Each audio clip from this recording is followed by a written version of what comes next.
நான் இந்திய அரசியலில் இதுவரைக்கும் எந்த தலைவரையும் நான் அண்ணன் என்று கூப்பிட்டதில்லை. என்னுடைய எல்டஸ்ட் பிரதர் M.K. ஸ்டாலின் என்று ராகுல் காந்தி நேற்று முன்தினம் சொன்னது கேட்டு இப்பொழுது பிஜேபி கட்சியில் இருக்கிற தலைவர்களுக்கெல்லாம் கால் ஈரமாகிவிட்டதாக தகவல் வருகிறது. இன்றைக்கு இவ்வளவு பெரிய அதிசயத்தை அண்ணன் ஸ்டாலின் இந்திய அரசியலில் அரங்கேற்றி விட்டார்.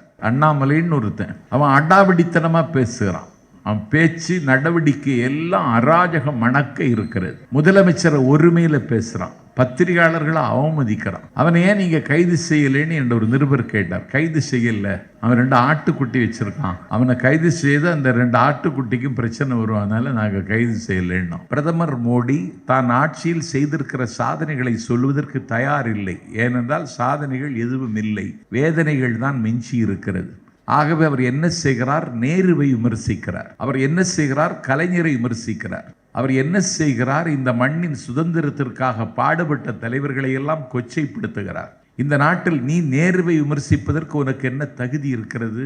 அவர் 10 ஆண்டு காலத்தில் 210 நாடுகளுக்கு சென்று வந்திருக்கிறார். போகாத நாடு இல்லை. இப்ப அவருடைய பிரைவேட் செக்ரட்டரி மோடி கேட்கிறார், நம்ம இனிமேல் எந்த நாட்டுக்கு போக வேண்டியது இருக்குன்னு.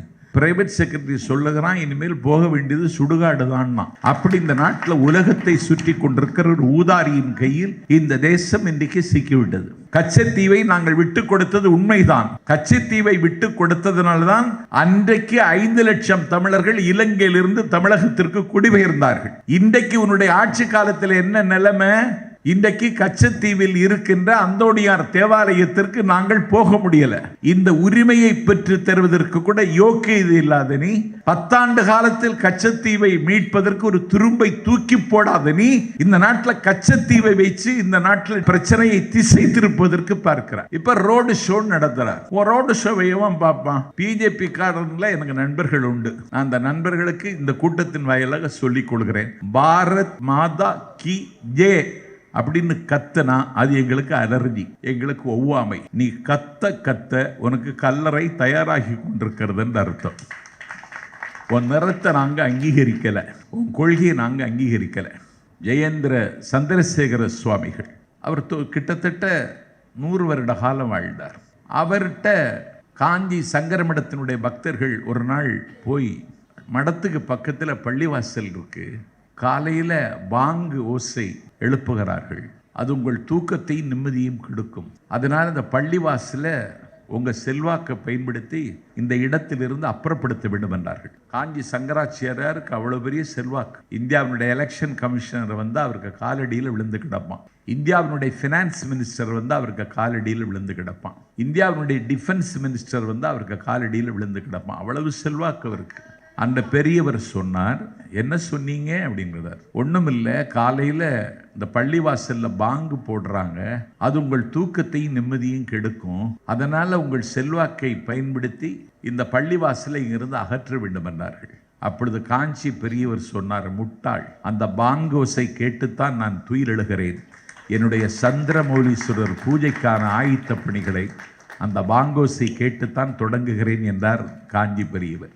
இதுதான் இந்த நாடு. இப்ப அம்மா கிட்ட அதெல்லாம் வாங்க காசு அடித்தாங்க, இருக்கிறத வச்சு படிக்கணும். பெரியார் நகர் வாட்டர் டேங்க் ஒண்ணு. இனி விடியல் பயணம்மா, பெண்கள் இனி அரசு பேருந்துல இலவசமா பயணம் செய்யலாம். இனிமே டிக்கெட் செலவு இல்லைங்க, டிக்கெட் காசு இப்ப என் குழந்தைக்கு டேபிள் ஆச்சு. முதல்வர் ஸ்டாலின் அண்ணாவோட விடியல் பயண திட்டத்தால நான் மட்டும் இல்லங்க, ஒரு நாளைக்கு சராசரியா 50 லட்சம் பெண்கள் பயனடைறாங்க. இந்தியாவை காக்க ஸ்டாலின் அழைக்கிறேன். சைதை சாதிக் பேசுவது மாதிரி எனக்கு இந்தி கலந்து எதுவும் பேச தெரியாது. நீங்கள் அதை ரசித்த பாங்கை கண்டு மோடியை ஒரு கேலி பொருளாக சித்தரித்த சாதிக்கினுடைய பேச்சை நீங்கள் வெகுவாக ரசித்தீர்கள். அவரை ஒரு கேலி பொருளாக கருத வேண்டிய கட்டம் தாண்டி மோடி ஒரு ஆபத்தானவன் என்று நாட்டுக்கு உணர்த்த வேண்டிய காலகட்டம் இந்த காலகட்டம். ஒரு 10 ஆண்டு காலம் இந்தியாவில் அதிகாரத்தில் இருந்து கொண்டு இன்னும் ஒரு முறை எனக்கு வாய்ப்பு தாருங்கள் என்று மோடி இன்றைக்கு தன்னுடைய உயரத்தை குறித்து இன்றைக்கு அவர் பிச்சை கேட்கிறார். பிஜேபி என்கிற கட்சி தானாக எந்த முடிவும் எடுக்க முடியாது. பிஜேபி கட்சியை இயக்குவது ஆர்எஸ்எஸ். அந்த ஆர்எஸ்எஸ் கட்சி 70 வயது தாண்டியவனுக்கு மீண்டும் பதவி கொடுப்பது என்பது இல்லை என்று அவர்கள் ஏற்கனவே திட்டவட்டமாக எடுத்த முடிவு. இன்றைக்கு 70 வயதை தாண்டிய மோடியை 3வது முறையாகவும் இந்தியாவினுடைய பிரதமராக முடிசூட்டுவதற்கு ஆர்எஸ்எஸ் முன்மொழிந்திருக்கிறது என்றால், இன்றைக்கு அந்த ஆர்எஸ்எஸ் என்கிற அமைப்பையே மோடி விலைக்கு வாங்கியிருக்கிறார் என்பது பிஜேபி கட்சியில் பலருக்கு மிகுந்த வருத்தத்தை தருகிறது. பிஜேபி கட்சியில் இருக்கிறவர்களே மோடியை இன்றைக்கு ஒரு சுமையாக கருதுகிறார்கள். மோடி இந்த நாட்டினுடைய பிரதமராக நீடிக்கிற ஒவ்வொரு நிமிடமும் இந்த நாடு ஆபத்துகளை சந்திக்க நேரிடும் என்கிற அச்சம் பொதுமக்களுக்கு வந்துவிட்டது. அதை உணர்த்த வேண்டிய கடமையை திமுக இன்றைக்கு செய்திருக்கிறது. கடந்த 5 ஆண்டுக்கு முன்னால் நடந்த நாடாளுமன்ற தேர்தலில் கூட அடுத்த பிரதமர் ராகுல் காந்தி என்று அறிவித்த ஆண்மையுள்ள தலைவன் அண்ணன் ஸ்டாலின். அன்றைக்கு அதை மம்தா பானர்ஜி ஒத்திருந்தால், அன்றைக்கு அதை அகிலேஷ் யாதவ் அங்கீகரித்திருந்தால், அன்றைக்கு அதை இடதுசாரிகள் ஏற்றுக்கொண்டிருந்தால் இந்தியாவுக்கு இப்படி ஒரு பேர் அபாயம் நிகழ்ந்திருக்காது. இன்றைக்கு ஏகோபித்த நிலையில் ராகுல் காந்தியை முடிசூட்டி பார்க்க வேண்டும் என்று மக்கள் முடிவெடுத்து விட்டார்கள். இது ஏற்கனவே நாங்கள் எடுத்த முடிவுதான், திமுக எடுத்த முடிவுதான், திமுகவின் தலைவர் அண்ணன் ஸ்டாலின் எடுத்த முடிவுதான். வயதுக்கு வந்த தன்னுடைய மகளுக்கு ஒரு மாப்பிள்ளை தேடிக்கொண்டிருந்தார்கள். மாப்பிள்ளை கிடைக்கவில்லை. அவர்கள் அதற்காக இந்த நாட்டில் திருவிடந்தை திருக்கோவிலுக்கு சென்றார்கள். தஞ்சாவூரில் இருக்கிற திருமணம் சேரிக்கு சென்றார்கள். பள்ளிவாசலில் அந்த மகளுக்கு விரைவில் திருமணம் நடக்க வேண்டும் என்று துவா செய்தார்கள். அன்னை வேளாங்கண்ணி ஆலயத்திற்கு சென்று வழிபட்டார்கள். வயது அவளுக்கு 30 ஆகிவிட்டது. அவள் கல்லூரியில் பேராசிரியராக இருக்கிறார். அவள் பெரிய சுமையாக அவள் இருப்பது மாதிரி நாங்கள் உணர்கிறோம். அவளுக்கு எப்படியாவது ஒரு மாப்பிள்ளை பார்க்க வேண்டும் என்று தந்தையும் தாயும் தேடினார்கள். ஒரு நாள் ஒரு சுப முகூர்த்த தினத்தில் ஒரு கல்யாணத்திற்கு போன பொழுது அங்கேயே ஒரு எம்டெக் பட்டதாரியை பார்த்தார்கள். அவனுக்கு வயது 34, மகளுக்கு வயது 30. இந்த பையனுக்கு பொன் பார்த்து கொண்டிருக்கிறார்கள். உங்கள் மகளை கொடுக்க சம்மதமாய் என்று கல்யாண வீட்டிலேயே பேச்சுவார்த்தை நடத்தினார்கள். மாப்பிள்ளையும் எடுப்பான தோற்றம், எடுக்கான நடை, பரந்த முகம், விரிந்த நெற்றி, ஒளி வீசுகிற கண்கள், அழகான அடர்த்தியான மீசை, மகளுக்கு பொருத்தமாக இருக்கிறான் என்று கல்யாணத்திற்கு சம்மதித்து விட்டார்கள் தந்தையும் தாயும். திருமணத்திற்கு கல்யாண வீட்டிலேயே தேதி குறித்து விட்டார்கள். வருகிற வழியிலேயே மண்டபத்தையும் முன்பதிவு செய்து விட்டார்கள். மிகுந்த மகிழ்ச்சியோடு வீட்டுக்கு பறந்து வந்து பாச மகளிடத்தில், உனக்கு மாப்பிள்ளை பார்த்து முடித்து விட்டோம், ஆவணி 18 உனக்கு கல்யாணம், மண்டபமும் பதிவு செய்து விட்டோம் என்று சொன்ன பொழுது அவள் எரிந்து விழுந்தாள். எனக்கு மாப்பிள்ளை யார் என்பதை நான் தான் தீர்மானிக்க வேண்டுமே தவிர நீங்களாகவே தீர்மானித்து ஒரு முடிவுக்கு வருவதை நான் ஏற்க முடியாது. நீங்கள் அடையாளம் காட்டுகிற மாப்பிள்ளைக்கு நான் வாழ்க்கைப்பட முடியாது. அப்படியா என்று சொல்லிவிட்டு தந்தையும் தாயும் அதிர்ச்சி அடைந்தார்கள். பிறகு அவள் சொன்னாள், நான் ஒரு மாப்பிள்ளையை தேர்ந்தெடுக்க வேண்டுமென்றால் ஊரில் பெரியவனாக இருக்க வேண்டும், அவனைத்தான் கல்யாணம் செய்து கொள்வேன் என்று அவள் சொன்னாள். ஊரில் பெரியவன் யார் என்றால் அந்த ஊரில் இருக்கிற மன்னன் தான். மன்னனை கல்யாணம் செய்து கொள்ள வேண்டும் என்று அவள் முடிவெடுத்தாள். மன்னன் ஒரு நாள் தேரில் பவனி வருகிறான். இவள் ஆடை அணிகலன் அணிந்து கொண்டு ஒப்பனை செய்து கொண்டு பொலிவோடு மன்னன் உட்கார்ந்திருக்கிற தேருக்கு பக்கத்தில் மன்னன் பார்க்க வந்து நின்றாள். தன்னை பார்த்தால் தன்னுடைய அழகை கண்டு மயங்கி மன்னன் தன்னை திருமணம் செய்து கொள்வான் என்று அவள் நினைத்து மன்னன் பார்க்க தேருக்கு அருகில் வந்து நின்றாள். ஆனால் தேர் திடீரென்று நின்றது. எதிரிலே ஒரு பிள்ளையாரை ஊர்வலமாக எடுத்து கொண்டு வருகிறார்கள். பிள்ளையாரை பார்த்தவுடனே மன்னன் தேரில் இருந்து இறங்கி பிள்ளையாருக்கு தோப்புக்கரணம் போட்டு வணங்கினான். அப்பொழுது அவள் நினைத்தால் ஊரில் பெரியவன் மன்னவன் என்று கருதினேன். மன்னவனே பிள்ளையாரை வணங்குகிறான் என்றால் பிள்ளையார் தான் ஊரில் பெரியவன் போல் இருக்கிறது, பிள்ளையாரை திருமணம் செய்து கொள்ளலாம் என்று பிள்ளையாரை திருமணம் செய்து கொள்ள பிள்ளையார் இருக்கிற அரச மரத்தடிக்கு வந்தாள். அந்த பக்கமாக வந்த ஒரு நாய் அந்த பிள்ளையாரனுடைய மீது சிறுநீர் பெய்துவிட்டது. அவள் ஊரில் பெரியவன் மன்னன் என்று கருதினேன். மன்னனே பிள்ளையார் முன்னால் நின்று வணங்கினார்.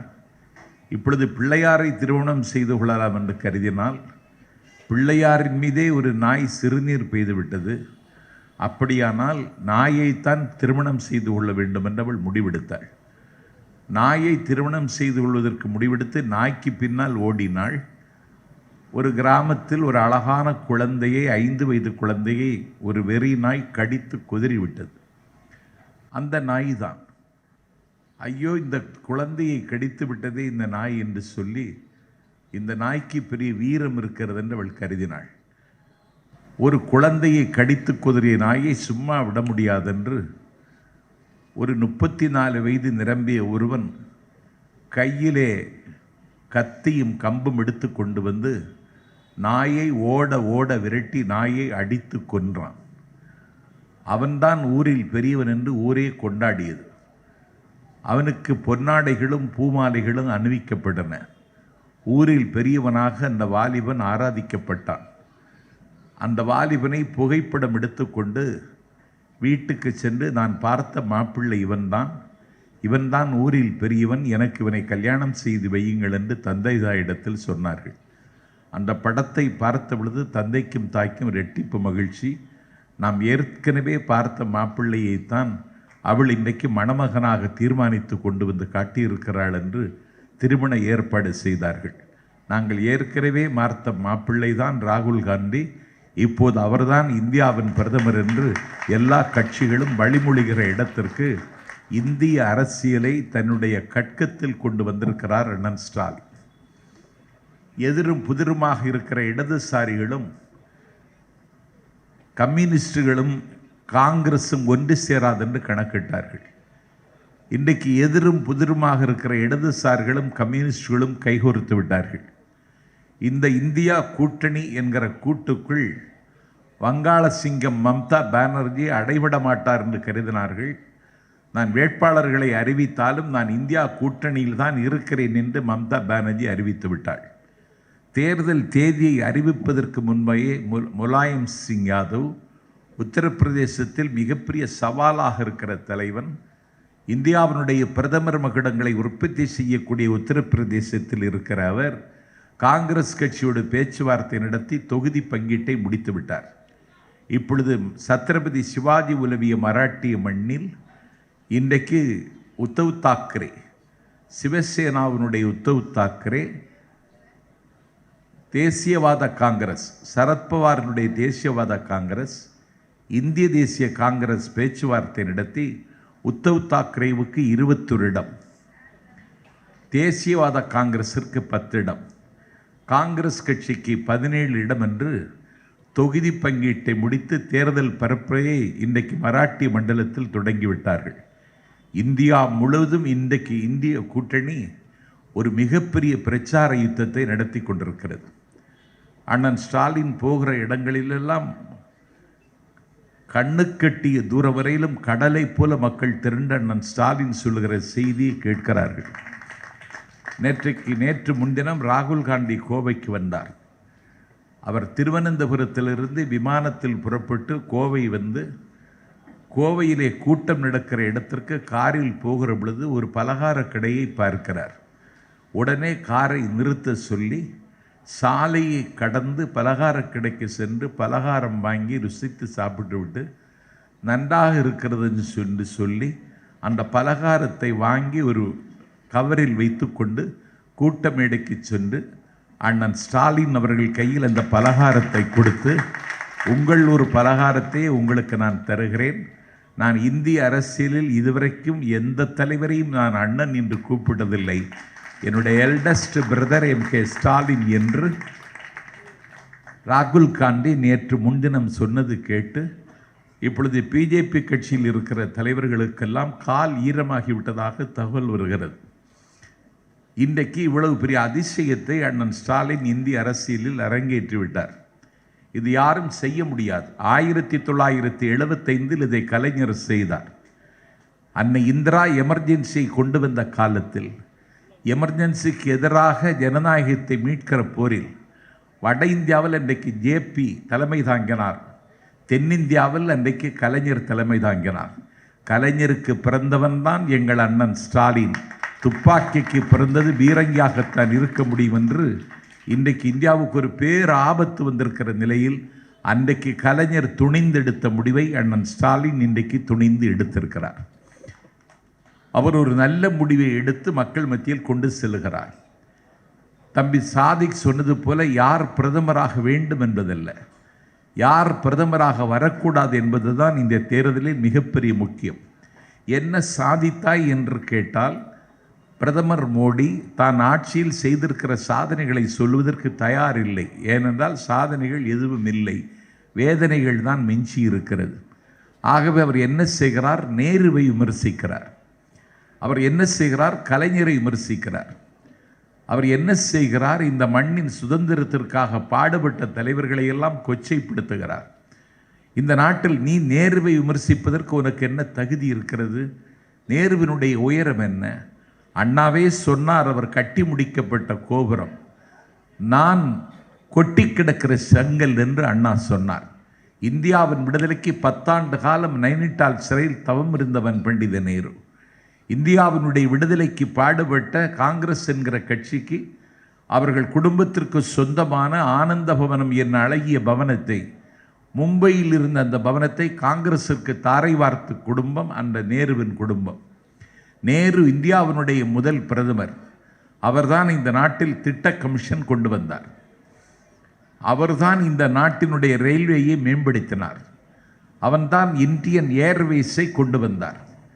அவர்தான் இந்த நாட்டில் நேஷனல் தேசிய வங்கிகளை தொடங்கி வைத்தார். அவர்தான் இன்றைக்கு இருக்கிற ஐஐடி, ஐஐஎம் போன்றவற்றையெல்லாம் இந்த நாட்டில் கொண்டு வந்தார். இந்தியாவை மிகப்பெரிய வல்லரசாக வளர்த்தெடுப்பதற்கு நேரு வீகம் வகுத்தார், வெற்றி படைத்தார். நேருவினுடைய காலத்தில் யுத்த அபாயம் இல்லை. இன்றைக்கு யுத்தம். உக்ரைன் என்று சொல்லக்கூடிய ஒரு சின்னஞ்சிறிய நாட்டில் ஒரு 3 மாத குழந்தையை தன்னுடைய தோளில் போட்டுக்கொண்டு குலுங்கி குலுங்கி அழுது கொண்டு ஒரு தாய் அந்த தேசத்தை புறப்பட்டு அந்த தேசத்துக்கு வெளியே அவள் கால்நடையாக நடந்து செல்லுகிற காட்சியை தொலைக்காட்சியில் பார்க்கிற பொழுது நான் உடைந்து நொறுங்கி விடுகிறேன். ஒரு 3 வயது குழந்தையை சுமந்து கொண்டு போர் அபாயத்திலிருந்து தன்னுடைய குழந்தையும் தன்னை மீட்க வேண்டும் என்று நாடு கடந்து செல்லுகிறாள் உக்ரைனிலிருந்து. உக்ரைனிலிருந்து இதுவரைக்கும் நாடு கடந்து சென்றவர்களுடைய எண்ணிக்கை மட்டும் 2 லட்சம் பேர். என் பெருமைக்குரிய வாக்காளர்களுக்கு சொல்லுகிறேன், அந்த உக்ரைன் மீது போரை தொடுத்திருக்கிற ரஷ்யாவின் மீது ரஷ்யாவிடமிருந்து எண்ணெய் வாங்குகிறார் மோடி. நீ எண்ணெய் வாங்குகிற நேரத்தில் ஒரு நாளாவது இந்த உக்ரைன் மீது நீங்கள் தொடுக்கிற போரை தடுத்து நிறுத்த வேண்டும் என்று சொல்லி இருப்பாயா? சொல்லவில்லை. ஆனால் நேரு இந்த நாட்டில் பிரதமராக இருந்தார். அவர் சர்வதேச வானத்தில் சமாதான பறவைகளை சஞ்சரிக்க விட்டார். உலகத்தில் யுத்தம் கூடாதென்று புத்த மருத்துவ போதனை போல சத்தம் போட்டார். என் பெருமைக்குரியவர்களே, அணுவாயுத போரை அணுவளவும் நேரு விரும்பவில்லை. நேரு இருந்த காலத்தில் யுத்த அபாயமே இல்லை, போரே நிகழவில்லை. அதனால்தான் நேரு கண்ணை மூடிய பொழுது கண்ணதாசன் என்கிற கவிஞன் சொன்னான், சாவே உனக்கு ஒரு நாள் சாவு வந்து சேராதோ, தீயே உனக்கு ஒரு நாள் தீமுட்டி பாராமோ என்று கேட்டான் கண்ணதாசன். ஒரு யுத்தமில்லாத பூ உலகத்தை படைப்பதற்கு நேரு எடுத்த முயற்சி வெற்றி பெற்றது. அமெரிக்காவினுடைய அதிபர், அன்றைக்கு இருந்த மிகப்பெரிய தலைவர், ஒரு வல்லரசினுடைய அதிபராக இருந்த ஜான் கென்னடியை Mister Kennedy please sit down என்று சொல்லுகிற இடத்தில் இந்தியாவின் பிரதமர் அன்றைக்கு நேரு இருந்தார். இந்தோனேஷியாவினுடைய அதிபர் சுகர்னோவை, மார்ஷல் டிட்டோவை, எகிப்தின் அதிபர் நாசரை இந்த நாட்டில் கட்டளையிடுகிற இடத்தில் நேரு அவர்கள் வைத்திருந்தார். இந்தியா ஒரு வல்லரசாகும் என்கிற நம்பிக்கை முதலில் விதைத்தவர் நேரு தான். அந்த நேருவை இன்றைக்கு ரயிலடியில் டீ விற்ற ஒருவன் இந்த நாட்டில் கொச்சைப்படுத்துகிறான். இவன் பட்டமே பெறவில்லை. இவன் பட்டம் பெற்றதாக எந்த பல்கலைக்கழகமும் அவனுக்கு பட்டம் கொடுக்கவில்லை. ஆனால் பொலிட்டிக்கல் சயின்ஸில் பிஜி படித்ததாக இந்த நாட்டில் பொய் சொல்லி ரயில்வே கேன்டீனில் ரயில்வே நிலையத்தில் நான் டீ விற்றதாக சொல்லி தன்னை ஒரு ஏழையாக சித்தரித்து நாட்டில் ஒரு பிரதமர் 10 வருடமாக நாடகம் போடுகிறார். அவர் போடுகிற ட்ரெஸ் 11.5 லட்சம் ரூபாய். நான் ஒரு சட்டை போட்டு கொண்டு வந்தேன். அதனுடைய தோள் பகுதி கொஞ்சம் கிழிந்திருந்தது. நான் காரில் ஏறிவிட்டேன். என்னுடைய மருமகன் சொன்னான், மாமா உங்கள் சட்டை கிழிந்திருக்கிறது என்று. நான் பிறகு மீண்டும் ஒரு சட்டை எடுத்து மாட்டிக்கொண்டு வருகிறேன். 400 ரூபாய்க்கு மேல் ஒரு சட்டை நான் இதுவரைக்கும் போட்டதில்லை. சைதை சாதிக்கு கூட மினுக்கு மினுக்கென்று போடுகிறான். அவனுக்கு வந்திருக்கிற வசதி கூட எனக்கு இன்னும் சேரவில்லை. ஆனால் இந்த நாட்டின் பிரதமர் 11.5 லட்சம் ரூபாய்க்கு ட்ரெஸ் போடுறான். காந்தியினுடைய தேசத்தில் ஒரு அதிபர் இப்படி இருக்கலாமா? இன்னைக்கு அவருக்கு ட்ரெஸ் வடிவமைத்து கொடுக்கிற ஃபேஷன் டெக்னாலஜி படித்தவனுக்கு கொடுக்கிற சம்பளம், கவலைப்படாதீர்கள், 5 லட்சம் ரூபாய். பிரதமர் பறந்து செல்லக்கூடிய விமானத்தினுடைய விலை 8000 கோடி. அவர் 10 ஆண்டு காலத்தில் 210 நாடுகளுக்கு சென்று வந்திருக்கிறார். போகாத நாடு இல்லை. இப்போ அவருடைய பிரைவேட் செக்ரட்டரிட்ட மோடி கேட்குறார், நம்ம இனிமேல் எந்த நாட்டுக்கு போக வேண்டியது இருக்குன்னு. பிரைவேட் செக்ரட்டரி சொல்லுகிறான், இனிமேல் போக வேண்டியது சுடுகாடு தான்னா. அப்படி இந்த நாட்டில் உலகத்தை சுற்றி கொண்டிருக்கிற ஒரு ஊதாரியின் கையில் இந்த தேசம் இன்றைக்கு சிக்கிவிட்டது. டிமானிசேஷனை பற்றி என் தம்பி சைதை சாதிக் சொன்னான். 1000 ரூபாய் செல்லாதுன்னா, 500 ரூபாய் செல்லாதுன்னா. அன்றைக்கு இடைத்தேர்தல் ஒன்று நடந்த நேரம் நான் கேட்குற, 1000 ரூபாய் செல்லாதென்றாய், 500 ரூபாய் செல்லாதென்றாய், அதற்கு பிறகு 2000 ரூபாயை எதற்கு அடிச்சு விட்ட? 500 ரூபாய் ஆகாதென்றால் இவனாவது 2000 ரூபாய் அடிப்பானா? இப்படி ஒருவன் அடித்தால் அவனை பைத்தியம் என்பார்கள். ஆனால் இந்தியாவில் அவனை பிரதமர் என்கிறார்கள். 1000 ரூபாய் செல்லாதென்று சொல்லிவிட்டு 2000 ரூபாய் நோட்டை அடிச்சு விட்ட. நீ இந்த நாட்டில் கருப்பு பணத்தை கட்டுப்படுத்தினியா? கள்ளப்பணத்தை கட்டுப்படுத்தினியா? கடல் கடந்த நாடுகளில் சுவிஸ் வங்கியில் குவித்து வைத்திருக்கக்கூடிய கள்ளப்பணத்தை மீட்டு கொண்டு வந்து இந்திய வாக்காளர்களுடைய வங்கி கணக்கில் 15 லட்சம் ரூபாய் போடுவேன்னு சொன்ன. இதுவரைக்கும் போட்டியா? போடலை.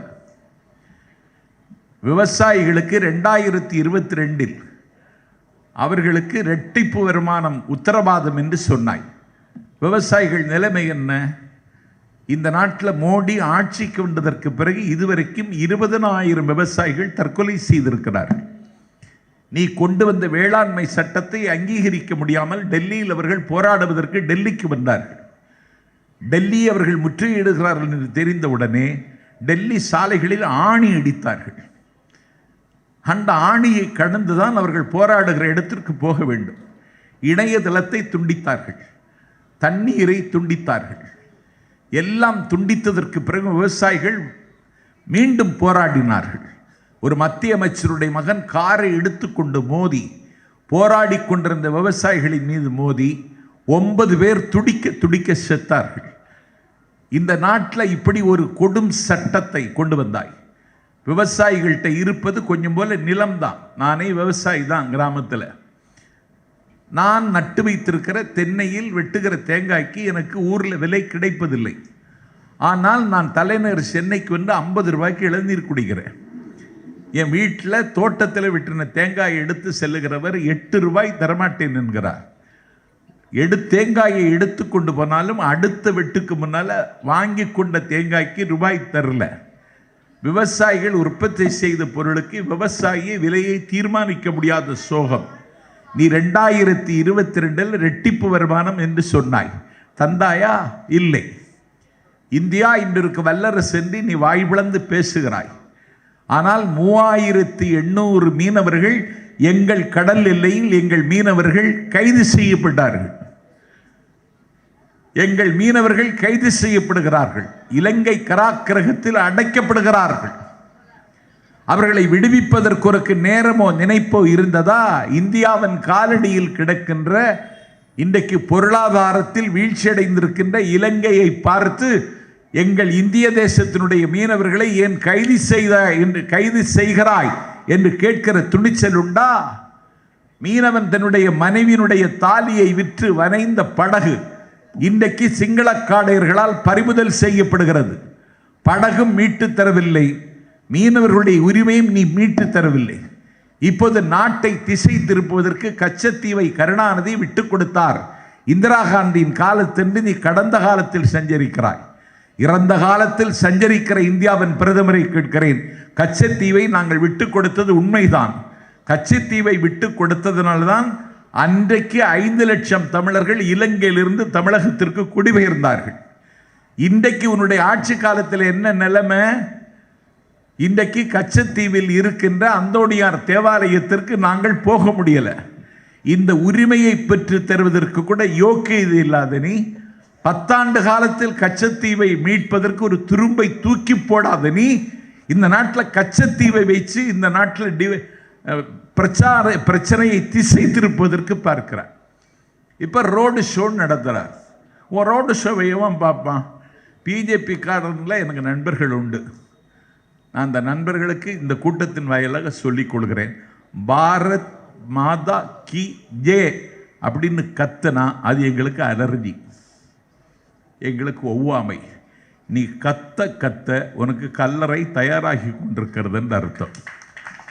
உன் நிறத்தை நாங்கள் அங்கீகரிக்கலை, உன் கொள்கையை நாங்கள் அங்கீகரிக்கலை. நான் செய்தை சாதிக்க முஸ்லீமாக பார்க்கல, என் தம்பியாக பார்க்குறேன், அவன் என்னை அண்ணனாக பார்க்குறான். நாங்கள் யாரையும் சாதி மதம் பார்த்து பழகுனதில்லை.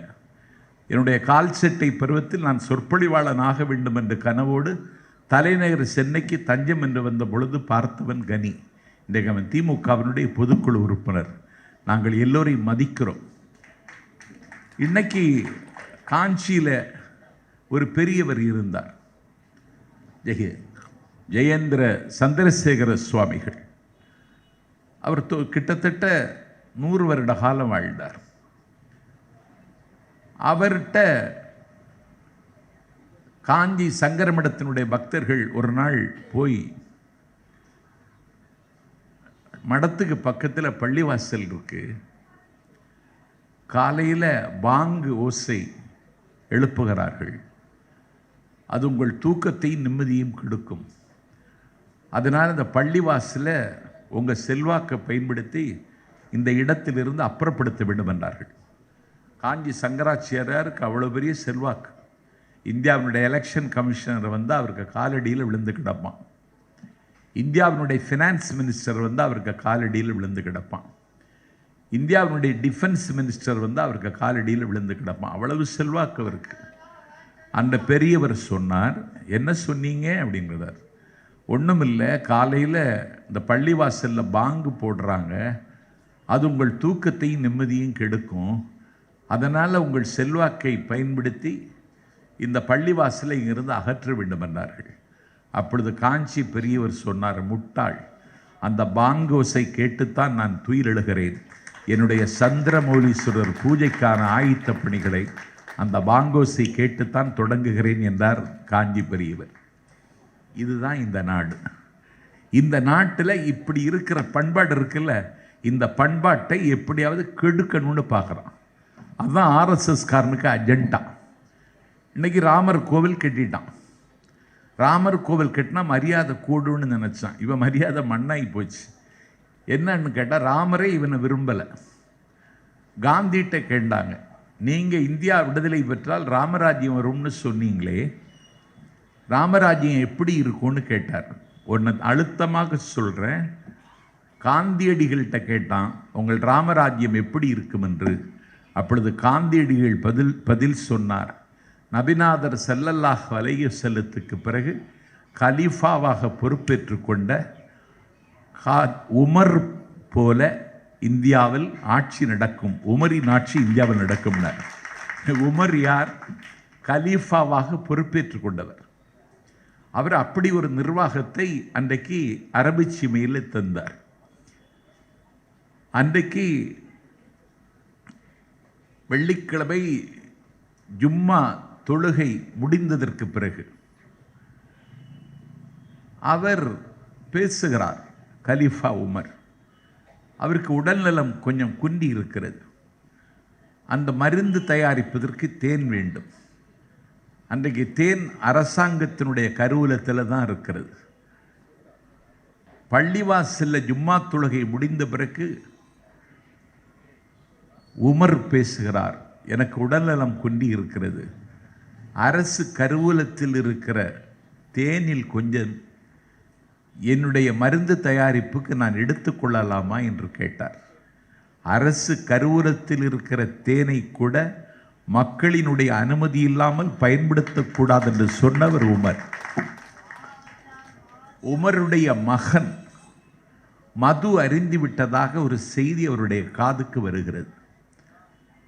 ஒரு பெரிய சாம்ராஜ்யத்தினுடைய சக்கரவர்த்தி, இன்றைக்கு இருக்கிற ஆப்கானிஸ்தானின் அந்தகாரிலிருந்து துருக்கியினுடைய இஸ்தான்புல் வரைக்கும் பச்சை கொடி பட்டொளி வீசி பறக்கின்ற ஒரு மிகப்பெரிய சாம்ராஜ்யத்தின் சக்கரவர்த்தி உமர் தன்னுடைய மகன் மது அருந்திவிட்டான் என்ற செய்தி வந்ததற்கு பிறகு மகனை குற்றவாளி கூண்டில் நிறுத்த சொன்னார்.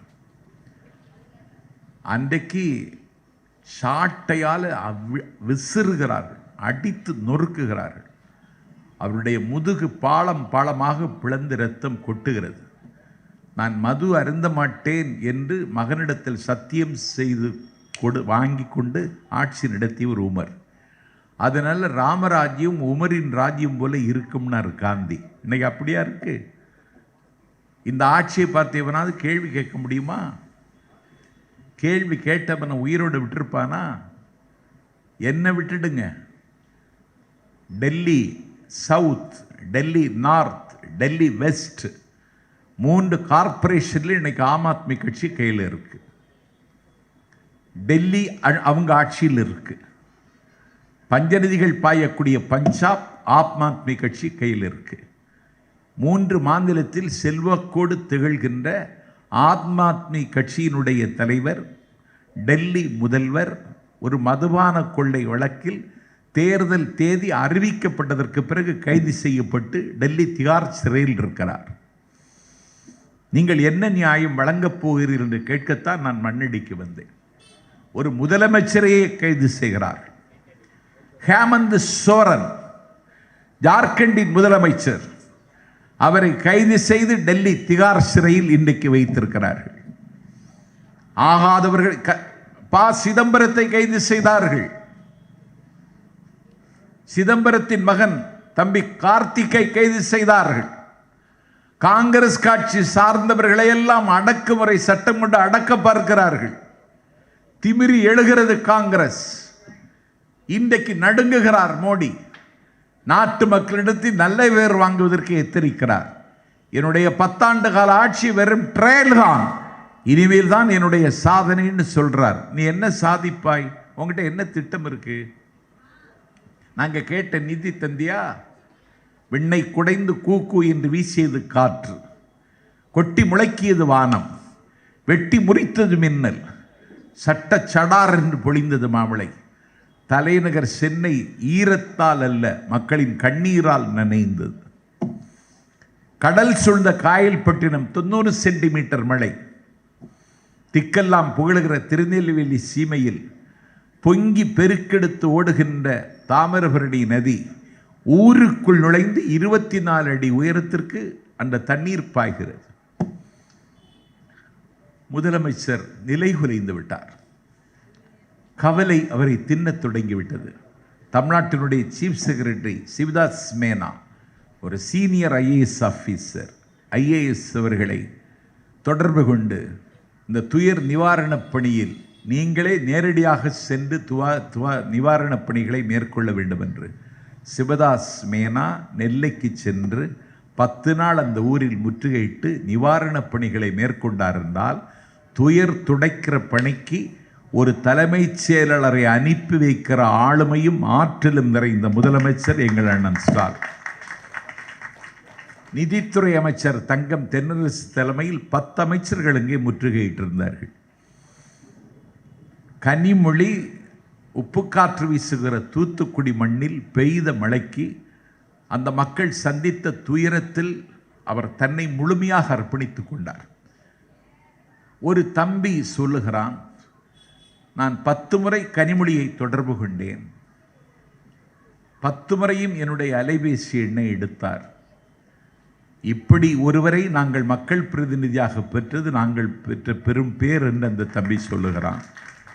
அதையும் தாண்டி கனிமொழி ஒரு தனி மனித இராணுவமாக அன்றைக்கு களத்தில் நின்று கடமையாற்றினார். எங்களுக்கு உதவுங்கள் என்று தான் கேட்டோம். நீ தான் உதவணும். இந்தியாவினுடைய அரசமைப்பு சட்டப்படி கூட்டாட்சி தத்துவத்தின்படி மத்திய அரசு மாநில அரசுக்கு உதவ வேண்டும். நீ உதவினியா? உதவ வேண்டும் என்று கேட்டார் முதலமைச்சர். நீ பாதுகாப்புத்துறை அமைச்சர் வந்தான் ராஜ்நாத் சிங். அற்புதமாக இருப்பான், உடுத்திருக்கிற பாவாடை அவ்வளோ அழகாக இருக்கும். அந்த ராஜ்நாத் சிங் பார்வையிட்டார், பறந்து சென்றார். நிர்மலா சீதாராமன் உலக பேரழகி, அவங்க வந்தாங்க, பார்வையிட்டார், பறந்து சென்றார். ஒன்றிய அரசிடமிருந்த அதிகாரிகள் வந்தார்கள், சேதத்தை மதிப்பிட்டார்கள்.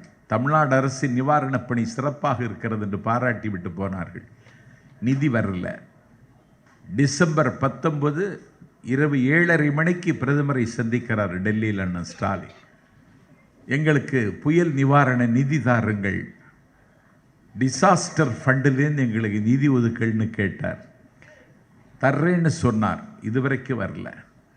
அண்ணன் டிஆர் பாலு உங்கள் தொகுதியில் வேட்பாளராக நிற்கிற தயாநிதி மாறன், கனிமொழி எம்பி, விடுதலை சிறுத்தைகளின் தலைவன் தொல் திருமாவளவன் எல்லா எம்பிக்களையும் அழைத்து கொண்டு அண்ணன் டிஆர் பாலு தன் உயரத்தை மறந்து அமித்ஷாவின் இல்லம் சென்று இந்த நிதியை உடனடியாக விடுவீங்கள் என்று கேட்டார். நான் இந்த மண்ணடி மேடைக்கு வருகிற வரைக்கும் 10 பைசா வரல. தம்பி சாதிக் சொன்னது மாதிரி நாங்கள் 6000 ரூபாய் கொடுத்துட்டோம். கையில் காசு இல்லை, ஆனாலும் கொடுத்தோம்.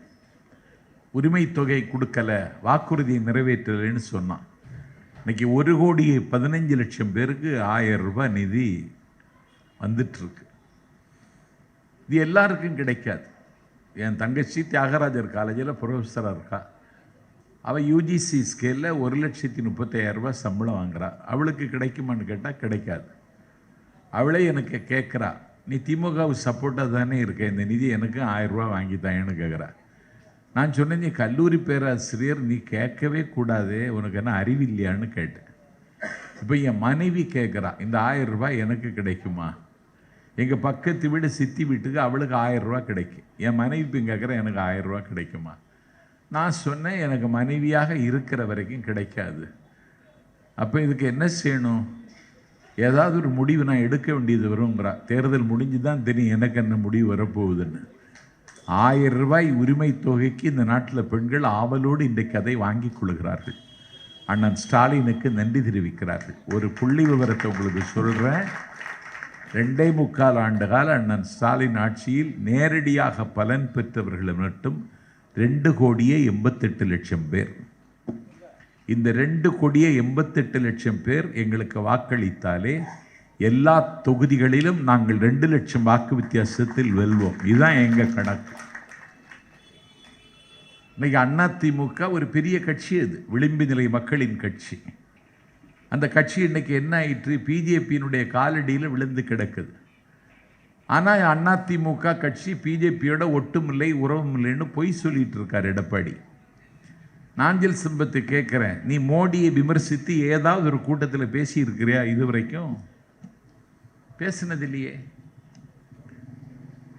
மோடியை கடுமையாக விமர்சனம் செய்து நீ ஒரு செய்தி சொன்னியா? இதுவரைக்கும் சொல்லலையே. நீ திமுகவின் மீது தானே கல்லறிகிறாய். திமுகவின் மீது தான் பழனிசாமியும் கல்லறிகிறான். திமுகவின் மீது தான் பரதேசி சீமானும் கல்லறிகிறான். அப்படின்னா என்ன நோக்கம்? திமுகவுக்கு வர வேண்டிய வாக்குகளை இந்த நாட்டில் சிதறடிப்பதற்காக விடப்பட்டிருக்கிற வேட்பாளர்கள் தான் அவர்கள். அவர்களுக்கு உங்கள் ஓட்டை ஒரு ஓட்டு கூட போட்டுறாதீங்க. நாளைக்கு தேர்தல் முடிந்த பிறகு இந்தியாவினுடைய அரசியல் தட்பவெப்பம் என்னாகும்னு தெரியாது. ஆனால் தமிழ்நாட்டினுடைய தட்பவெப்பத்தில் எந்த மாற்றமும் வந்துவிடக்கூடாது. ஒரு தாய் மக்களாக நாம் இன்றைக்கு வாழ்ந்து வருகிறோம். இந்த தன்வீர் அகமதுன்னு ஒரு பெரியவர் பாகிஸ்தான் ஆக்கிரமிப்பு காஷ்மீரில் இருக்கார். ராமர் கோவிலில் பிரதிஷ்டை. துவாரகா பீடத்திலிருந்து புனித தண்ணீர் எடுத்து கொண்டு வந்து ராமர் கோவில் பிரதிஷ்டைக்கு இந்த தண்ணீரை அனுப்ப வேண்டும் என்று அவர் ஆசைப்படுகிறார். ஆனால் பாகிஸ்தான் ஆக்கிரமிப்பு காஷ்மீரில் அஞ்சல் சேவை இல்லை, தபால் சேவை இல்லை. அப்போ ராமர் கோவில் பிரதிஷ்டைக்கு என்னுடைய பங்கை நான் செய்ய முடியாதான்னு வருந்துகிறார். தான் பெற்றெடுத்த மகள் லண்டனில் குடியிருக்கிறாள். அவளுடைய பேர் மஹரிஃப். பாச மகள் மஹரிஃபுக்கு தொடர்பு கொண்டு துவாரகா பீடத்திலிருந்து எடுத்த புனித தண்ணீரை ராமர் கோவில் பிரதிஷ்டைக்கு அனுப்பணும்னு நினச்சேன். இங்கே தபால் சேவை இல்லைன்னு எனக்கு தெரியாது. இந்த தண்ணீரை நான் லண்டனுக்கு அனுப்புகிறேன். நீ ராமர் கோவில் பிரதிஷ்டைக்கு யாரையாவது பிடிச்சி இந்த தண்ணி அனுப்புன்னு சொல்லி லண்டனுக்கு மகளுக்கு அனுப்பி கொடுத்து, மஹரிஃப் ராமர் கோவில் பிரதிஷ்டைக்கு லண்டன்லேருந்து புறப்பட்டு செல்லுகிற ஒரு காஷ்மீர் பண்டிட்டின் கையில் அந்த தண்ணியை கொடுத்து, ராமர் கோவில் பிரதிஷ்டைக்கு அந்த தண்ணீர் வருகிறது என்றால் அதை அனுப்பி வைத்தவன் தன்வீர் முகமது என்றால் இதற்கு பேர்தான் இந்தியா என்று பெயர். இந்த இந்தியாவை கெடுக்க பார்க்கிறார். இந்த இந்தியாவினுடைய முன்னேற்றத்தை தடுக்க பார்க்கிறார்கள். ஆகவே இந்த பாசிச சக்திகளின் பிடியிலிருந்து இந்தியாவை விடுவிக்க வேண்டும். தமிழ்நாட்டிலையும் அதற்கு ஒத்திகை பார்க்கிறார்கள். அண்ணாமலைன்னு ஒருத்தன், அவன் அடாவடித்தனமாக பேசுகிறான். அவன் பேச்சு நடவடிக்கை எல்லாம் அராஜகம் மணக்க இருக்கிறது. முதலமைச்சரை ஒருமையில் பேசுகிறான், பத்திரிகையாளர்களை அவமதிக்கிறான். அவனை ஏன் நீங்கள் கைது செய்யலைன்னு என்ற ஒரு நிருபர் கேட்டார். கைது செய்யலை, அவன் 2 ஆட்டுக்குட்டி வச்சுருக்கான், அவனை கைது செய்து அந்த 2 ஆட்டுக்குட்டிக்கும் பிரச்சனை வரும், அதனால் நாங்கள் கைது செய்யலைன்னோம். இன்றைக்கி இந்த பிஜேபி கட்சி தமிழ்நாட்டில் எப்படியாவது வேறு விட பார்க்கிறது. அதிமுக அதற்கு சப்பை கட்டுகிறது. இந்த நாட்டில் மாநில கட்சிகளை உடைத்து உருக்குலைத்து ஊடுருவி அந்த இடத்தில் வந்து உட்கார்வது தான் பிஜேபியினுடைய பாலிடிக்ஸ். அதைத்தான் மேகாலயாவில் செய்தார்கள், அதைத்தான் சிக்கிமில் செய்தார்கள், அதைத்தான் மராட்டியத்தில் செய்கிறார்கள். தமிழ்நாட்டில் செய்ய முடியுமா என்ற ஒத்திகை பார்க்கிறார்கள். முடியாது. இது பெரியாரின் பூமி. நானே எழுதி, நானே அச்சிட்டு, நானே ப்ரூஃப் பார்த்து, நானே வெளியிட்டு, நானே படித்தாலும் படிப்பேனே தவிர குடியரசு வருவதை எந்த ஏகாதிபத்தியமும் தடுக்க முடியாது என்று சொன்ன பெரியார் வாழ்ந்த நாடு, அறிஞர் அண்ணா வாழ்ந்த நாடு. என்னுடைய நடை தள்ளாடலாம், என்னுடைய நடை தடுமாறலாம், என்னுடைய நடை தள்ளாட்டம் காணலாம், என்னுடைய நடை முடிவிற்று போய்விடலாம். நான் கொண்டிருக்கக்கூடிய லட்சிய உணர்வுகளுக்கு தடை இல்லை, தள்ளாட்டம் இல்லை, தடுமாற்றம் இல்லை, முடிவில்லை, முடிவே இல்லை என்று தலைவர் கலைஞர் மூறி முழங்கிய மண் இந்த மண். இந்த மண்ணில் பார்ப்பனியத்தை விதைக்க துடிக்கிறார்கள். அதை அப்புறப்படுத்த வாக்களியுங்கள் தயாநிதி மாறனுக்கு என்று கேட்டு, இந்த வாய்ப்பை தந்திருக்கின்ற பகுதி கழகத்திற்கும் வட்டக்கழகத்திற்கும் இந்த நிகழ்ச்சி நடப்பதற்கு வாசல் திறந்து வைத்த அறநிலையத்துறை அமைச்சர் அண்ணன் சேகர் பாபு அவர்களுக்கு நன்றி சொல்லி விருப்பமில்லாமல் விடைபெறுகிறேன். வெற்றி விழாவில் சந்திக்கிறேன். விடிய விடிய பேசுகிறேன். நன்றி, வணக்கம்.